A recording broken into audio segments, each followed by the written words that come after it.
Olá para todo mundo, seja muito bem-vindo ao Perspectiva, programa da TV Assembleia, que está debatendo diversos temas relacionados à Covid-19 e à pandemia que mudou a nossa forma de se relacionar com as pessoas, de cuidar da nossa saúde e de trabalhar.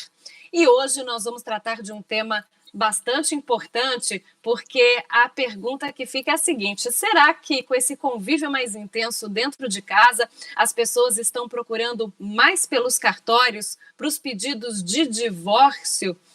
Esse vai ser um dos temas que nós vamos abordar com o nosso convidado, o Helder Dutra. Ele é tabelião do 5º Ofício de Notas de Campo Grande, também diretor da ANOREG, Associação dos Notários e Registradores de Mato Grosso do Sul.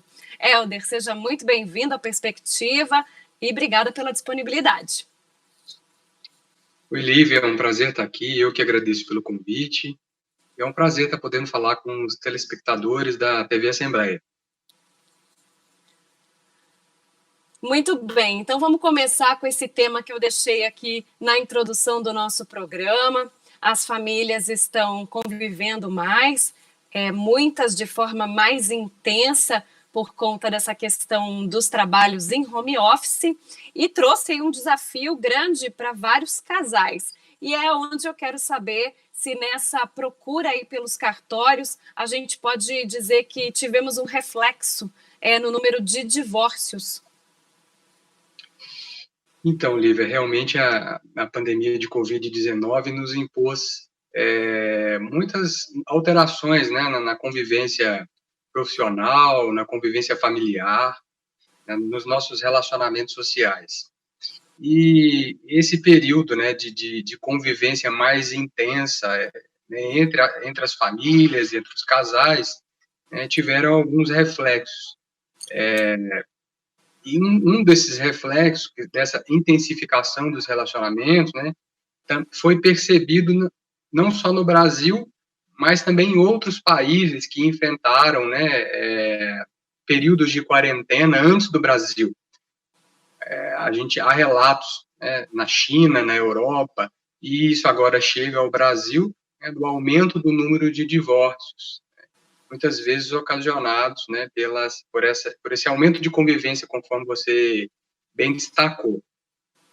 Então, é algo que a gente precisa estar atento, ainda está no início, né, desse processo. Alguns advogados também já relatam aumento, não necessariamente que os pedidos chegaram aos cartórios ou que os pedidos chegaram ao Poder Judiciário, mas as consultas prévias também aos advogados, né, sobre esse assunto, parece que também aumentaram. O divórcio é um assunto, é um instituto, muito embora seja um instituto jurídico, Lívia, ele tem um conteúdo moral, um conteúdo religioso, que acaba influenciando muito a decisão das pessoas a optar por esse caminho. Sim. E a legislação brasileira foi evoluindo ao longo do tempo, né? De um modo geral, a permissão para o divórcio ainda é recente no nosso direito, no nosso ordenamento jurídico. Ela é de 1977. Antes de 1977, seguindo a influência do direito canônico, não era possível se divorciar. E a gente tinha vários estigmas, né, em relação ao divórcio, principalmente relacionados à mulher, né, a mulher divorciada. Era muito estigmatizada, preconceitos, né, e que, de algum modo, em maior ou menor grau, eles ainda existem, né?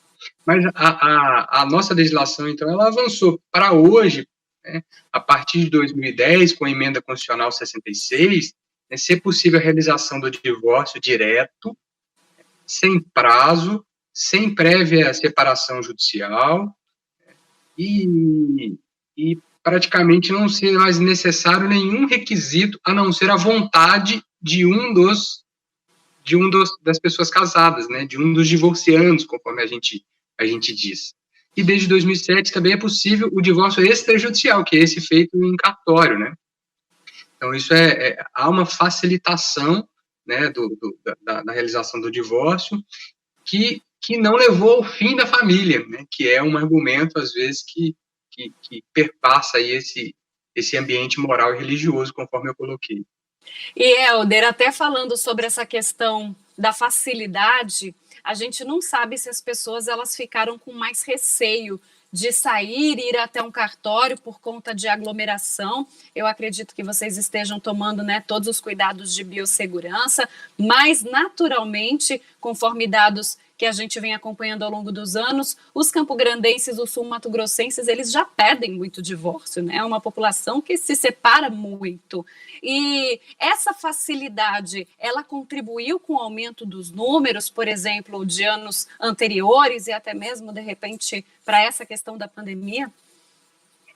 Os dados do Colégio Notarial do Brasil retratam um aumento, né, do número de divórcios de cerca de 20%, né, mas não uma comparação do ano, até porque o ano ainda não terminou, né, mas Sim. É uma comparação no mês, né, então assim, se comparar o mês de maio para o mês de junho, né, seria quase 20% de aumento no Brasil. Mas assim, fazendo uma análise crítica desse dado, eu me pergunto se ele não estaria relacionado até um represamento da demanda, conforme você bem colocou, né, porque nós passamos no final do mês de março e no início do mês de abril um período de maior isolamento, né, de maior intensificação, né, desse período de convivência, né, desse período de quarentena, de isolamento social. E aí as pessoas deixaram de fazer, né, esses pedidos, de procurar os cartórios, até de procurar o próprio Poder Judiciário. Muitas vezes também os divórcios, falando em divórcio, né, que são efetivados em cartórios, eles não retratam o rompimento de relacionamentos imediatos.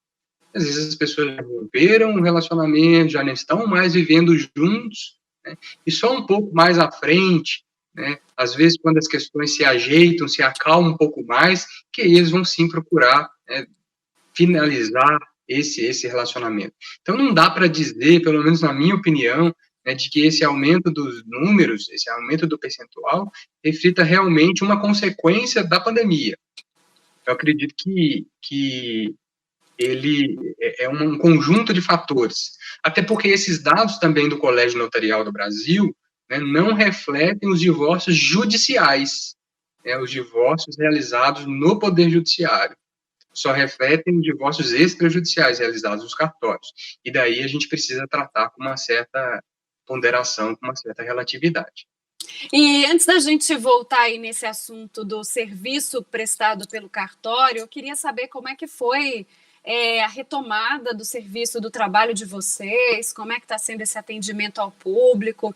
Eu gosto bastante de frisar aqui que Campo Grande teve uma postura diferente de outras capitais, talvez Mato Grosso do Sul, né, enquanto estado também, porque nós tivemos uma flexibilização adiantada e as pessoas elas têm mais liberdade do que em outros locais. A gente observou, né, São Paulo, viu como é que ficou a situação em Manaus, agora também com essa questão, um país vizinho ao nosso, a Argentina, Buenos Aires também tiveram uma restrição muito grande, não foi bem assim por aqui, mas como é que foi a adequação?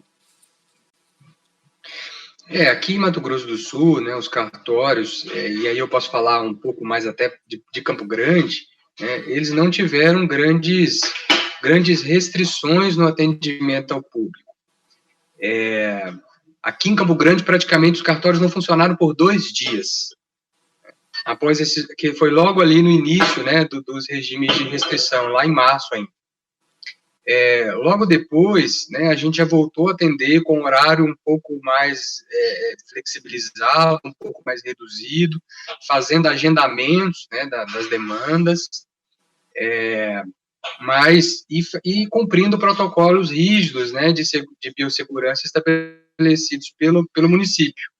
Então, desde então, aqui no cartório do Quinto Ofício, a gente, desde o início, né, medindo a temperatura, fornecendo aos clientes e aos colaboradores, né, toda uma estrutura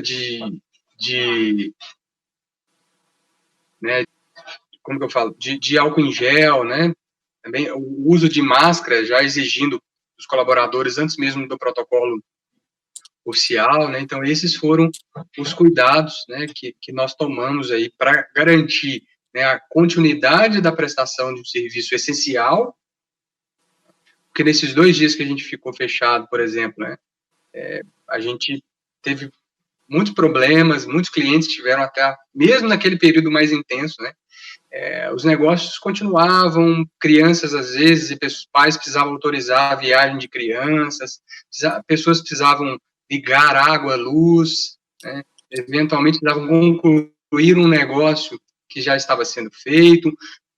A pandemia também trouxe um temor maior pelo fim da vida, então pessoas quiseram fazer testamentos. Então foram todas demandas que cresceram, né, neste momento delicado, né, que o mundo ainda está passando, né, Lívia? Sim, e voltando ao assunto do divórcio, qual que seria, por exemplo, a prerrogativa do cartório, né? Quando a pessoa ela pode procurar um cartório direto ou quando ela deve procurar, por exemplo, o Poder Judiciário? O cartório, ele vai cuidar de medidas de ordem consensual. Então, para que a pessoa interessada em um divórcio possa buscar o cartório, inicialmente ela precisa, né, os divorciandos, o ex-casal precisa estar de acordo, seja em relação ao divórcio, seja em relação aos temas, às questões relacionadas a esse divórcio. A partilha de bens, né, eventual alimentos devido aos filhos, tudo isso precisa estar acertado, acordado. Assim como no Poder Judiciário, assim como na Justiça, as partes precisam estar assistidas por imprescindível assistência por um advogado de confiança delas. Pode ser um advogado único, né, das duas partes, dos 2 divorciandos, ou pode ser um advogado de cada, né? Mas a assistência do advogado, a orientação jurídica do advogado também é essencial, né, no divórcio extrajudicial. Então, além do acordo e da assistência do advogado, eles não podem ter filhos menores ou incapazes, porque se eles tiverem filhos menores ou incapazes, é necessário, né, o acompanhamento desse caso pelo Ministério Público e, consequentemente, pelo próprio Poder Judiciário. Então, não pode ter filhos menores ou incapazes, e a mulher também não pode estar grávida. Se a mulher estiver grávida, é necessário também que a demanda seja deduzida no Poder Judiciário. Então, recapitulando, né, é necessário que haja acordo, eles não podem ter filhos menores incapazes, nem a mulher pode estar grávida, e precisam da assistência do advogado. Independentemente do volume do patrimônio, se tem ou não tem patrimônio, se o patrimônio é pequeno ou grande, se vão ou não fazer a partilha, tudo isso é indiferente, pode ser feito no cartório, e esse documento, essa escritura pública, ela é hábil, ela é o documento para resolver todas as situações, para averbar esse novo estado civil lá no cartório de registro civil onde foi feito o casamento, para alterar a titularidade dos bens, seja no cartório de registro de imóveis, no Detran, na junta comercial. Então, esse documento, ele resolve, assim como uma decisão judicial, resolve por completo essa situação desse casal. E é uma resposta, por exemplo, que demora para sair, ela é instantânea, o casal entrou ali com um pedido no cartório e rapidamente ela já tem o resultado que ela espera e, de repente, até essa facilidade fez com que as pessoas procurassem mais pelo cartório com essa finalidade? Sim, Lívia, hoje o divórcio ele é feito em dias, né? Talvez de um dia para o outro, principalmente se não tiver grandes demandas a serem discutidas, por exemplo, se não tiverem bens a partilhar, se não tiverem filhos, né, ainda que maiores, isso é feito rapidamente, é feito em dias, você, né, se brinca no meio jurídico, né, uma brincadeira de que a pessoa pode casar hoje e se divorciar amanhã, porque não tem mais prazo, né, para a realização do divórcio, e não há mais a discussão no divórcio, né, de quem está certo, quem está errado, se tem alguém culpado. Não existe aquele velho jargão que às vezes a gente escuta nas telenovelas atuais, né, de que eu não dou o divórcio. Isso não é possível, né? Mas, obviamente, porque é uma escolha pessoal. Inclusive, no próprio Poder Judiciário, ninguém se casa, né, porque não quer, né, se não quer, mas também ninguém fica casado se não quiser. Então, hoje, no próprio Poder Judiciário, tem deferido tutelas de urgência, liminares, né, em ações de divórcio, para determinar o divórcio no início do processo, né, reconhecendo aí um risco ao planejamento de vida pessoal daquele indivíduo.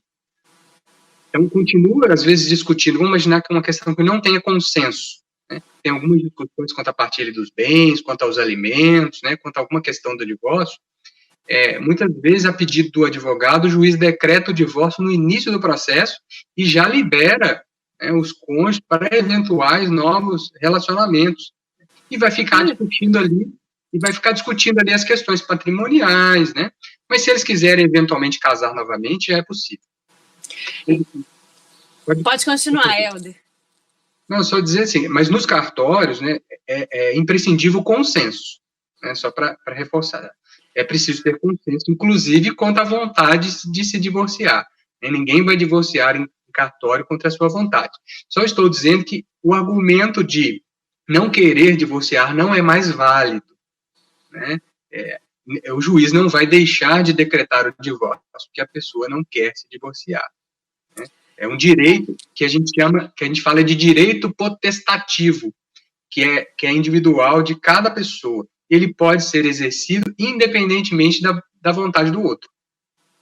Certo. E a gente comentou, né, Helder, você trouxe um número que é difícil, pelo menos por enquanto, porque o ano não acabou, fazer um comparativo com 2020 para 2019, mas revelou um aumento na procura pelos divórcios de maio para julho, um aumento de 20%.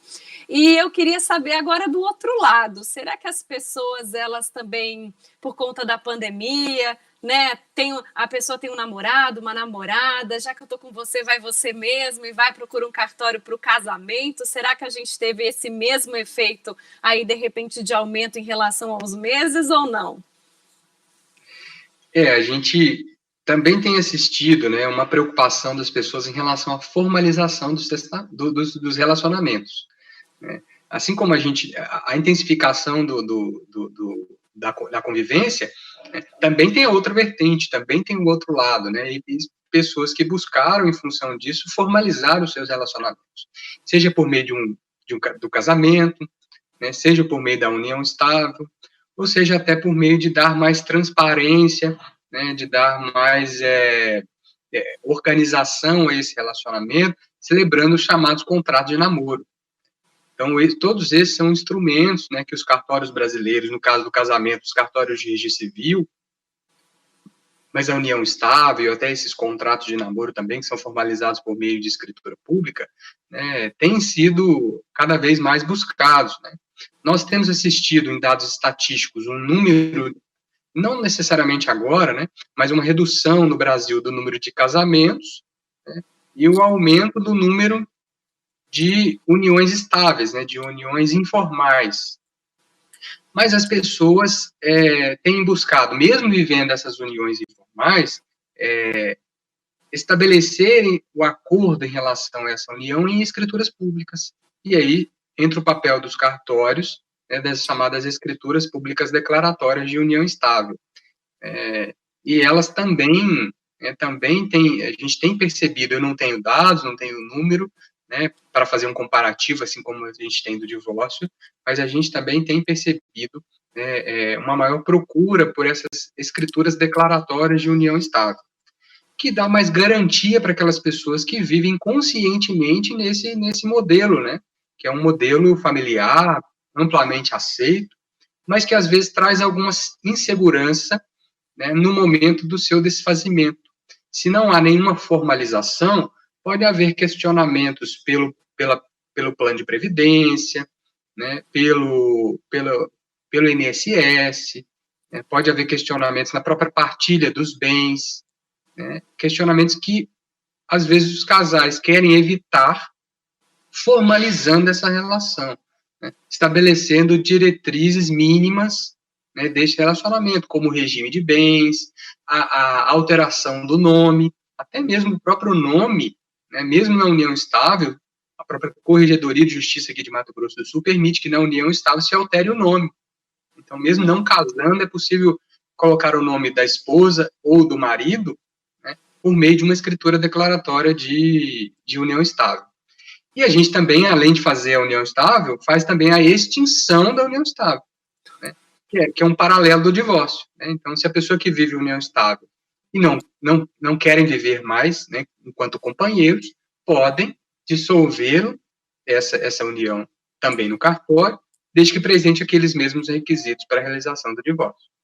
E para fazer esse casamento ou união estável, quais são as orientações? A pessoa tem que estar acompanhada de um advogado também, ou é só, né, com as documentações necessárias, elas já conseguem dar andamento no processo?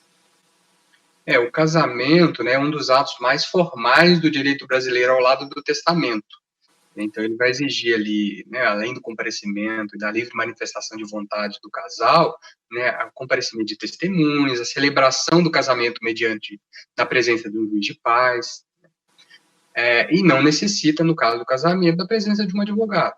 Assim como da união estável, também não é, no caso da constituição da união estável, não é necessária a presença do advogado. O advogado pode, inclusive, orientar, e é recomendável que ele oriente, né, os seus clientes na elaboração desses documentos. Mas não é obrigatório, assim como é no divórcio e assim como é na extinção da união estável. Sim. Na extinção da união estável também é necessário a presença do advogado. Se a gente fosse eleger hoje uma procura maior por parte das pessoas aos cartórios, seria pelo casamento, união estável ou divórcio? Eu vejo que há um aumento, isso é identificado até no censo, embora a gente está com dados um pouco defasados em relação ao censo, mas o registro é de que há um aumento de relacionamentos informais, né, então, que caracterizam a chamada união estável. Isso não quer dizer que o casamento esteja em desuso, né? Mas, pelo contrário, muitas pessoas têm esse sonho, essa vontade, e é um regime que eu julgo mais seguro para quem quer, né, bem estabelecer as suas regras de relacionamento, não terem insegurança em relação ao futuro, seja no divórcio, seja no eventual inventário. Então, eu acredito que o casamento é o mais indicado. Né? Mas a gente tem tido essa procura pela formalização de uniões estáveis como uma demanda mais crescente. Olha, interessante. E você citou aí algumas vezes, não faz parte do nosso tema, mas para a gente só por alto falar, essa procura grande pelos testamentos. A Covid-19 é uma doença que pode, sim, ocasionar a morte da pessoa que contrai. É óbvio que com toda a questão médica, né, comorbidades, idade, enfim. E então a procura também aumentou para as pessoas fazerem o testamento. O testamento é aquilo que ela formaliza que ela tem de bens e pode distribuir aos parentes. O testamento, ele é um instituto, né, muito antigo, né, no direito, é um instituto pouco usado no Ocidente, às vezes pouco usado proporcionalmente no Brasil, em razão de um temor das pessoas, às vezes, né, que nós temos, brasileiros, de tratar da morte. É tabu.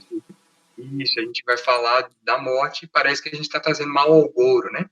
Então, que a gente está atraindo a morte para perto. Então, às vezes as pessoas têm dificuldade de tratar desse assunto.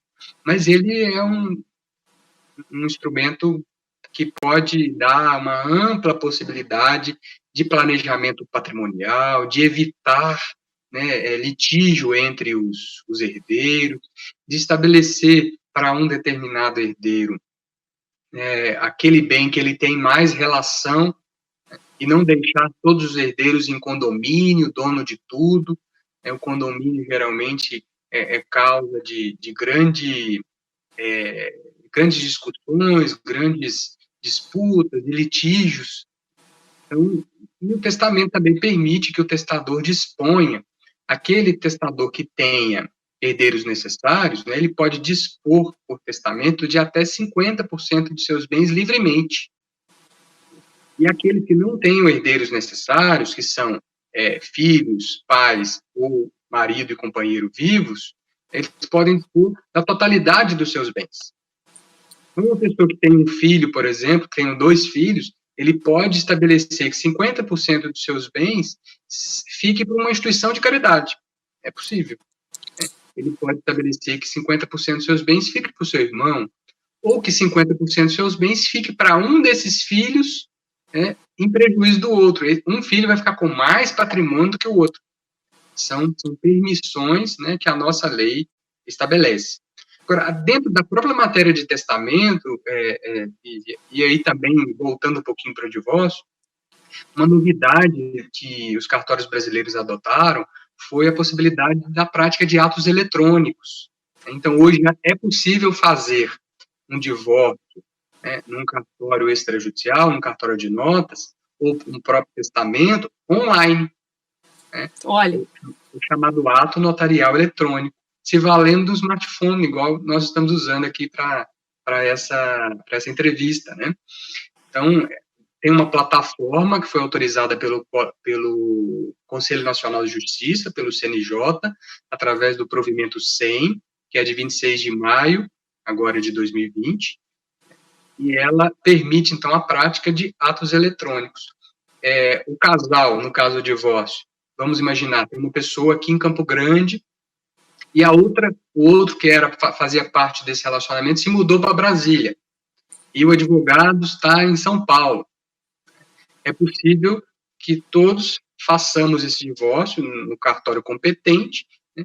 Cada um na sua casa, cada um, né, o advogado no seu escritório, né, e conseguindo formalizar esse acordo, esse divórcio, né, por meio dessa plataforma eletrônica, se valendo de uma videoconferência, né, e também de uma assinatura digital por meio de um certificado digital. Então, são facilidades que a pandemia trouxe, né? É um efeito em decorrência do isolamento social da pandemia, mas é um instituto, é um instrumento perene que vai continuar mesmo após o fim da pandemia. Muitas novidades, muitas inovações, elas vão realmente ficar e para facilitar o acesso de todos à prestação de serviço, independente de onde a gente esteja. Hélder, eu quero agradecer sua participação com a gente nessa edição do Perspectiva, falando um pouquinho a respeito da procura aí pelos cartórios, das medidas de biossegurança que vocês estão adotando. Para mim, você trouxe uma informação que foi uma grande novidade, os cartórios ficaram apenas 2 dias fechados, prestando, então, essa assistência ao público. Falamos também do divórcio, da união estável e dos testamentos, tirando dúvidas aí de todas as pessoas que estão acompanhando o nosso Perspectiva, agora sob o ponto de vista dos cartórios. Obrigada pela sua participação mais uma vez. Eu que agradeço, Lívia, a oportunidade de estar podendo falar aqui de todos esses assuntos e aproximar essa realidade, né, dos cartórios, de todos os ouvintes, demonstrando o nosso trabalho diário aqui para desconstruir essa imagem que nós temos, enquanto cartórios, de burocráticos, e aproximar a população desses serviços. Tá certo, Hélder Dutra, tabelião do 5º Ofício de Notas de Campo Grande e também diretor da ANOREG, né, Associação dos Notários e Registradores de Mato Grosso do Sul. E se você que está acompanhando a nossa programação na TV Assembleia, no canal 9 da NET, ou pela Rádio Assembleia, você também pode compartilhar o nosso link com seus familiares e amigos, esse link que está disponível no YouTube. Se você está assistindo na TV, então está aí o nosso link na tela. Um beijo para todo mundo, Perspectiva volta em breve com um novo assunto, uma nova discussão, e até lá, um beijão!